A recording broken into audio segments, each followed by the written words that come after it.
એવા એહસાનભાઈ મિર્ઝા, ધારાબેન, આપણા સંસ્થાના સર હોદ્દેદારો અને પત્રકાર બંધુ ભગીનીઓ.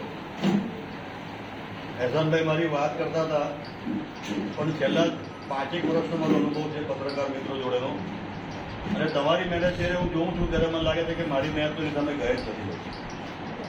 આપણા મીડિયા કર્મી ભાઈઓ બહેનો જે રીતે કુદરતી આફત હોય, હોનારત હોય, કોઈને કોઈ ઇવેન્ટ આપણા શહેરમાં, જિલ્લામાં, રાજ્યમાં બનતું હોય, અને જ્યારે લોકો એ ઇવેન્ટથી દૂર ભાગતા હોય ત્યારે એની અંદર જવાની હિંમત ધરાવતા કોઈ હોય તો પત્રકાર મિત્રોને, મીડિયા કર્મી અને રિપોર્ટરો હોય છે. અમે નજરે જોયું,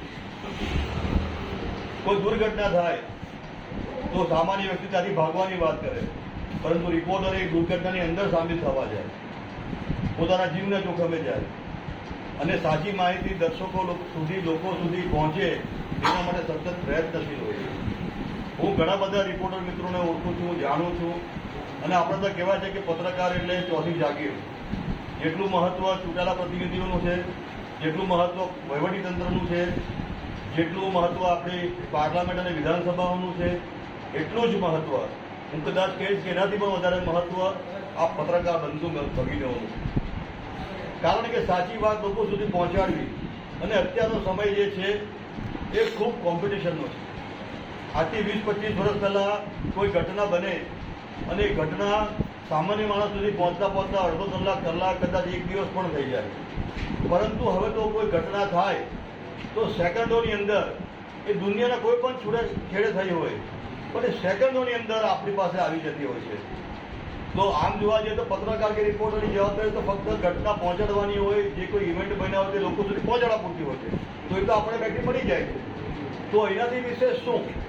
તો એનાથી વિશેષ એ છે કે જે ઘટના થઈ છે, જે પણ કોઈ ઘટનાક્રમ બન્યો હોય એનું વિશ્લેષણ કરવાનું, અને એ વિશ્લેષણ કોઈ સામાન્ય વ્યક્તિ નથી કરી શકતો. કદાચ મને કોઈ એમ કે ભાઈ આ વિમાન હોનારત થઈ, તો અમે તો સામાન્ય માણસ તો ફક્ત એટલું જ જાણી શકીએ કે આ વિમાન હોનારત થઈ છે. પણ આ વિમાન હોનારત થઈ એની પાછળ આખો જે ઘટનાક્રમ હોય, આખી સિલસિલાબદ્ધ વાતો હોય, એ વાતો લાવવાનું કામ ફક્ત ને ફક્ત રિપોર્ટરો અને પત્રકારો જ કરી શકતા હોય છે.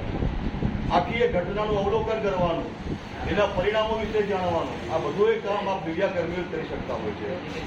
અને પછી પાણી ભરાવાની સમસ્યા હોય કે કોઈ કુદરતી આગ લાગી હોય, કંઈ પણ દુર્ઘટના થઈ હોય, ત્યારે પણ પત્રકારો જ લોકોની વચ્ચે જઈને, ઘટનાની વચ્ચે જઈને સાચી માહિતીનું રિપોર્ટિંગ કરતા હોય છે.